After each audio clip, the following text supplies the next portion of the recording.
Stella, how you feeling, bro? Feeling great, baby. Playoffs is here, baby. It's that time. It's that time of year, man. We did 10 weeks of regular season coverage, and we seen the best of the best. Some great matchups this season, man. And we capped it off with one of the best rivalries in high school football, man. For sure. Man, what'd you think about the year in a whole, man? How you think? Man, it's been a fun year. I think it's been a great year of football, man. At least for us, for sure. For sure. We haven't had no bad weeks as far as the game of the weeks, as far as where we go out to. All that been great. Game's been good. Honestly, I always think about just to recap the season, I always think about the promo video you put out for the second year or so. Around some of the best programs, best players in Northeast Ohio, the best coaches, the best games, best matchups, you know what I mean? Right. So that's how I kind of look at it. It's fun for us. I'm like a kid in the candy store every week, you know what I mean? I'm just happy I get the chance to be there. For sure, indeed, man. Some of the environments, man, you see the communities coming out supporting their schools, supporting the schools that's representing them, the teams that's representing them, and you see the players representing. Yeah. You know what I'm saying? You see the players putting in epic performances, high competitiveness, and a few times we don't have more than a few games where it come to like those moments you talked about. So it's been a great year, man, and but now it's that time. Sports is about moments, and ain't nothing like moments in the playoffs. So. It's win or go home. That's it. It's win or go home. It's time for the superstars to play like superstars. That's it. And it's time for the others to introduce themselves to the rest of the football world. So without further ado, it's either win or your career over for most of them. Right? Yeah. This is that last. A few times. This is the last time they're gonna suit up together as brotherhood, as it's just that journey, you know what I'm saying? A culmination of a journey that a lot of them started 6 years old together, you know what I'm saying, playing through injuries and all kind of things, significant events to their life. These guys, a lot of them been around each other through a lot of those things. So at this time of year, like you said, for the seniors, so they want to make this last ride special. Yeah. Some teams, even the teams that that barely got in. Yeah. Some of them still could believe in the Cinderella story, and they see if the slipper fit. For sure. So without further ado, let's segue right into our road to state coverage, where Coach Stella is where Coach Stella gonna break down the positioning, the matchups, and what we excited to look forward to for this extended season. Here we go, baby. Let's jump right into it, man. So like you said, we got our road to the state, so we got 3 teams. I'm going to talk about 3 teams every week until we get to the last week and state championship week. So first team we got is Lakewood St. Ed's. They 5-5, Division I, Region 1. They come in as number 7 in Region 1. This week in the playoffs, they're home against Findlay. They lost last week against to Hoban, 24-21 in Week 10. So it's St. Ed's. They 5-5. But we all know they're the back-to-back state champions. So with that type of special pedigree, that type of special program and tradition, you can never count them out. They're the champs until they're not the champs. So most time 5-5, you probably won't be getting talked about on the road to state. You know what I mean? Because you 5-5, but it's the defending champions. It's Lakewood St. Ed's. That tradition, that pedigree, let alone, we got to talk about them. It's going to be a tough road for them to pull it off. Division I, Region 1 is tough. Number 7. Lost Zach Ackelman last week. I don't know how serious he hurt. Hopefully he can come back this week. They've been dealing with losing some key players all year, and that's kind of been killing them all year. But it's Lakewood St. Ed, so we'll see if they can get 4 in a row. Right. I know they ain't feeling sorry for themselves. I know that type of program, they still feel like they got a way to get to the promised land and win another one, win 4 in a row. So first team we want to talk about is Lakewood St. Ed's. Like I said, they home against Findlay this week. And we'll see how it go. You know what I mean? Second team we got is West Branch. West Branch, they went 10-0 this year. Division 4, Region 13. They are home this week. They're the number 4 seed. They are home this week against Hubbard, Week 1 of the playoffs. They won against Solon this past Friday, 26-7. Like I said, they went undefeated, 10-0. They might be in the Division 2 Region 5 or Division 4 Region 13 might be the 2 toughest regions in my opinion. And they right there in the middle of that. I don't know if it's the second round or third round. I ain't looked at the brackets yet, but if West Branch win week 1, you just probably got Glenville waiting on you. You know what I mean? The defending state Division IV champion. So they're in a tough bracket. They went 10-0. Their offense put up crazy points. They got a great offense. They got a 3-headed monster. As I like to talk about on here when I'm talking about high school offenses, if you got a 3-headed monster in high school, you're probably going to put up a lot of points. So the only thing I don't like about West Branch is their schedule. To me, they played a really, really weak schedule. That's, sometimes it depends on, you never know when you make the schedule. You can have these teams on your schedule 3-4 years prior. So right, when they were playing good, right. So it's not about picking and choosing. It's just about how it failed this year.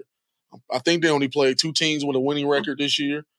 So when you're getting into the playoffs, sometimes if you don't play a tough schedule, when you step up in competition, sometimes that could be a smack in the face.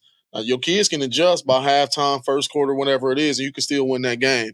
But that would be the only thing I'm really worried about with them outside of being in a tough region. So we're going to see what they got. Like I said, they home against Hubbard this week. They got a 3-headed monster. And the thing I'm looking at with them is I know their offense can put up points. Can their defense force turnovers and get stops and just give their offense more possessions? Because I don't care who they playing. If they get a lot of possessions, they're going to figure out a way to get some points. Only team I can see really giving them a lot of problems is Glenville because of the athletes. So West Branch, 10-0 this year, did their thing. Shout out to them boys. Good luck to you in the playoffs. And the last thing we're going to talk about is the Archbishop Hoban Knights. 8-2, Division II, Region 5. I was just talking about that region. Tough region. Number 2 seed. They'll be home against Akron Firestone. They won last week against St. Ed's. We just talked about it, 24-21. That's a big-time win going into the playoffs. I don't care what type of St. Ed's team you playing. I don't care if St. Ed's is 0-10. If you beat St. Ed's in Week 10 going into the playoffs, that's a good win. That's a good feeling. Indeed. Hoban does play a very tough schedule in the tough region, and they've been doing this for years now. So they're going to be ready for the competition and to step up and play. You don't got to worry about that with Hoban. Defensively, we know they stout defensively. They got playmakers all over the defense, all 3 levels. Ace Brown, Tanner Mintz, Eli Lee, Juice Boykin, Brock Hill. So the defense been playing well all year. I expect them to continue to play well. They're going to give up plays like any other team when you start playing better teams. But I don't see too many teams just playing against their defense and just having their way with them. I don't see that. You know what I mean? So defensively, I think they'll be ready to go. They switched to quarterback Trent Hayden, try to get the spark when we was after the Walsh Jesuit game in the 4th quarter and moving forward. So we haven't seen them up close since then. We've been kind of monitoring the scores. The scores kind of been the same. But the thing I'm looking at is Juice. Is you going to have a Juice Boykin package, man?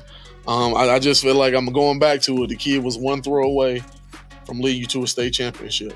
I understand, again, he going to school to probably be a DB. You got other guys playing quarterback, but at least got to have a package for him, especially in the playoffs when all the marbles on the line. So that's one thing I'm looking at for sure. Another kid to keep an eye on is Peyton Cook.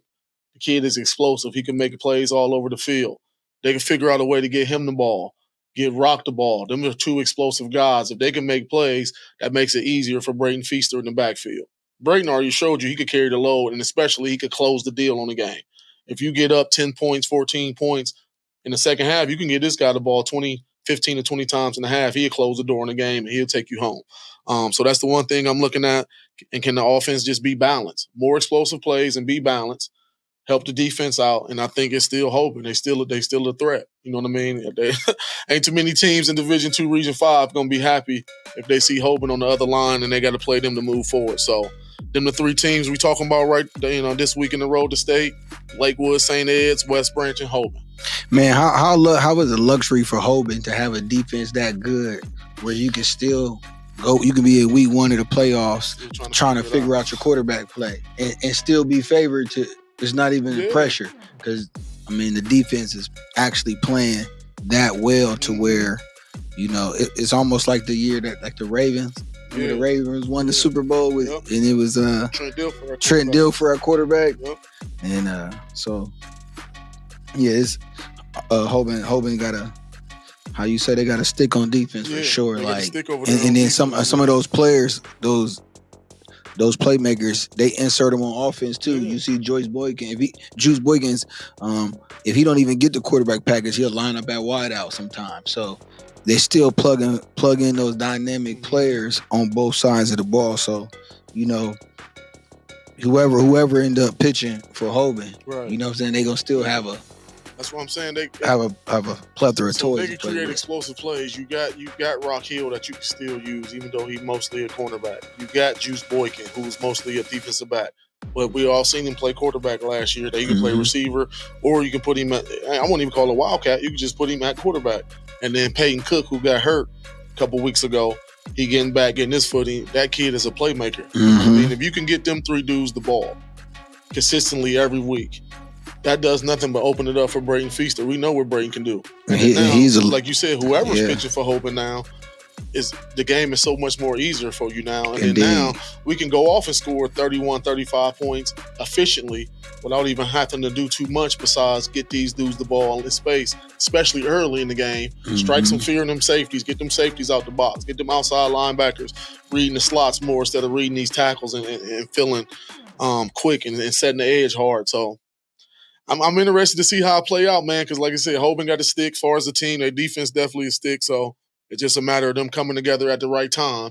And they prove traditionally that they play well in the playoffs. So I'm excited to see it, baby. Indeed. And that's this week's Road to State. Appreciate you, Coach. Already. Breaking it down for us. Mario Manningham, stay locked in between the lines with Coach Stella. LB checking in, man. Keep it locked in, but in between the lines with Coach Stella, you feel me? You did.